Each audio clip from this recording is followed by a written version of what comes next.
एक बार एक राजा इतना घमंडी था कि उसने एक शानदार मेहराब के निर्माण का आदेश दिया, जिसके माध्यम से वह लोगों को प्रभावित करने के लिए सवारी कर सकता था। अपने सपनों में वह सचमुच उनकी जोरदार तालियां सुन सकता था। कोई भी खर्च नहीं छोड़ा गया और बहुत जल्द ही शहर के द्वार पर सबसे शानदार मेहराब खड़ा हो गया। लेकिन जब वह महत्वपूर्ण क्षण आया और राजा इमारत के नीचे से गुजरा, तो शाही व्यक्ति ने उस जगह को पूरी तरह से साफ नहीं किया। ऐसा प्रतीत हुआ कि मेहराब बहुत नीचे बनाया गया था। राजा का गुस्सा तुरंत भड़क गया। राजा ने क्रोधित होकर आदेश दिया कि शाही मास्टर बिल्डर को फांसी पर लटका दिया जाए। फांसी का तख्ता तैयार कर दिया गया था। लेकिन जैसे ही शाही मास्टर बिल्डर फांसी की जगह के पास पहुंचा, उसने चिल्लाकर कहा कि यह सब शाही राजमिस्त्रियों की गलती थी, जिन्होंने वास्तविक निर्माण कार्य किया था। एक निष्पक्ष व्यक्ति होने के नाते राजा ने शाही राजमिस्त्रियों को बुलाया। लेकिन शाही राजमिस्त्रियों ने समझाया कि वास्तव में वास्तुकार ही दोषी थे, क्योंकि उन्होंने ही शानदार मेहराब की योजना तैयार की थी। इसलिए राजा ने शाही वास्तुकारों को बुलाया। लेकिन शाही वास्तुकारों ने महामहिम को याद दिलाया कि उन्होंने योजनाओं में कुछ अंतिम समय में बदलाव किए थे। राजा ने कहा, देश के सबसे बुद्धिमान व्यक्ति को बुलाओ, क्योंकि यह एक बहुत ही कठिन समस्या है और हमें किसी अत्यंत बुद्धिमान सलाहकार की आवश्यकता है। सबसे बुद्धिमान व्यक्ति को ले जाया गया, जो अपने पैरों पर चलने में असमर्थ था, बहुत बूढ़ा था और इसलिए वह बहुत बुद्धिमान था। सबसे बुद्धिमान व्यक्ति ने कांपते हुए कहा, देश का कानून कहता है कि वास्तविक अपराधी को दंडित किया जाना चाहिए, और इस मामले में यह स्पष्ट है कि यह दंड किसी और को नहीं बल्कि मेहराब को ही दिया जाना चाहिए। इस निर्णय से प्रसन्न होकर राजा ने आदेश दिया कि अपराधी मेहराब को फांसी के तख्ते पर ले जाया जाए। लेकिन शाही सलाहकारों में से एक ने बताया कि मेहराब ने राजा के सिर को छुआ था और इसलिए उसे फांसी की रस्सी से कभी अपमानित नहीं किया जाना चाहिए। एक और बहुत कठिन समस्या है, राजा ने कमजोरी से कहा। हमें बुद्धिमान व्यक्ति से पूछना चाहिए।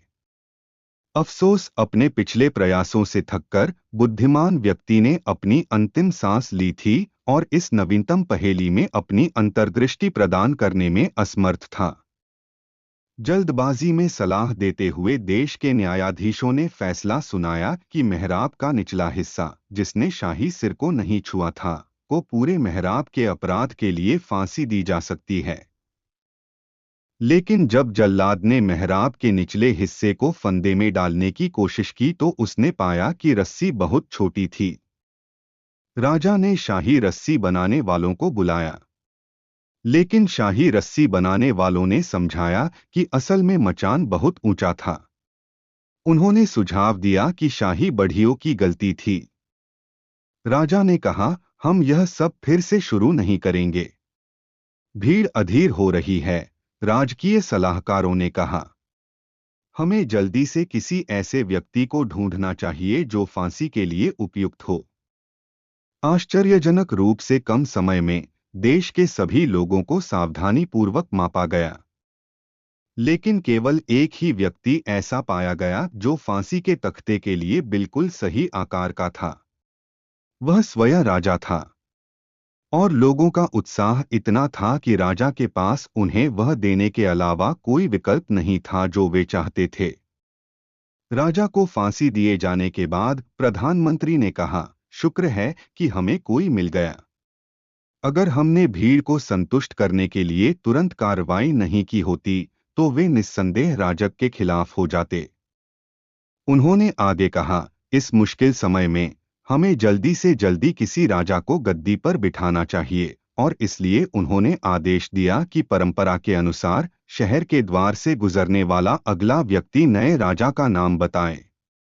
संयोगवश ऐसा हुआ कि शहर के द्वार से होकर गुजरने वाला अगला व्यक्ति स्थानीय मूर्ख था। इस कहानी में जिन समझदार नागरिकों से हम परिचित हुए हैं, उनके विपरीत मूर्ख अपनी शानदार तर्कशक्ति के लिए नहीं जाना जाता था। जब उनसे अगले शासक का नाम पूछा गया तो उन्होंने तुरंत कहा, एक तरबूज। उन्होंने खरबूजा इसलिए नहीं कहा क्योंकि उन्हें लगता था कि खरबूजा एक अच्छा राजा साबित हो सकता है। उन्होंने ऐसा इसलिए कहा क्योंकि उन्हें खरबूजे बहुत पसंद थे और खरबूजे इतने पसंद थे कि उनसे पूछे जाने वाले किसी भी सवाल के जवाब में वे खरबूजा ही कहते थे। और इस प्रकार यह हुआ कि एक तरबूज को पूरे समारोह के साथ पूरे देश का राजा बना दिया गया। अब वह वर्षों वर्ष पहले की बात है। आजकल जब कोई पूछता है कि राजा खरबूजा क्यों है, तो लोग कहते हैं, महामहिम स्पष्ट रूप से तरबूज बनना चाहते हैं और राजा से सवाल करना हमारा काम नहीं है।